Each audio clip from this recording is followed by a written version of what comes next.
Yeah, Mike, that's right. The GBI being called in and the officer being placed on administrative leave who returned fire in this incident. The department says those two protocols are standard procedure in a situation like this. Guys, what started as a typical shoplifting call ended with the exchange of bullets right here in this very busy shopping center.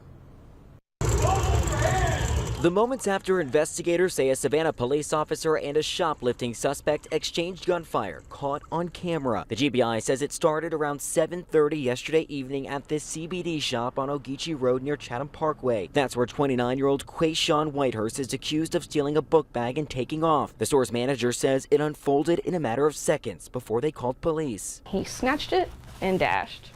Just, 10 seconds out the door. Right here behind this Circle K is where investigators say officers found Whitehurst. When police confronted the 29-year-old, things took a very violent turn.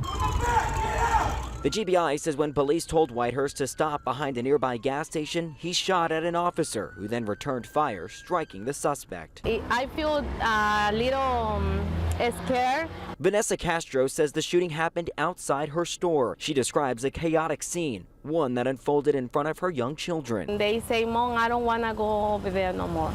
So they stay home right now, be safe, better than here.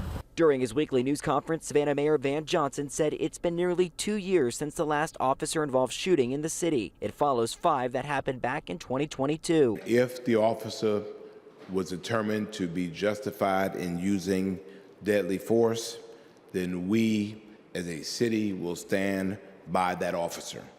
However, if the GBI determines that the use of force was inappropriate or outside of policy, then we will hold that officer accountable.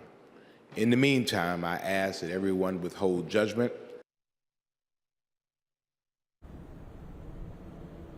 Now, Whitehurst was taken to the hospital with non-life-threatening injuries. He faces 4 charges, including aggravated assault, possession of a firearm during the commission of a crime, possession of a firearm by a convicted felon, and felony obstruction.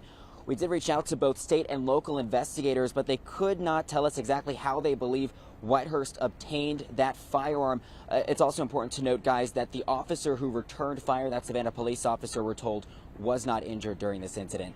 We're live in Savannah. Flint Snyder, WTOC News.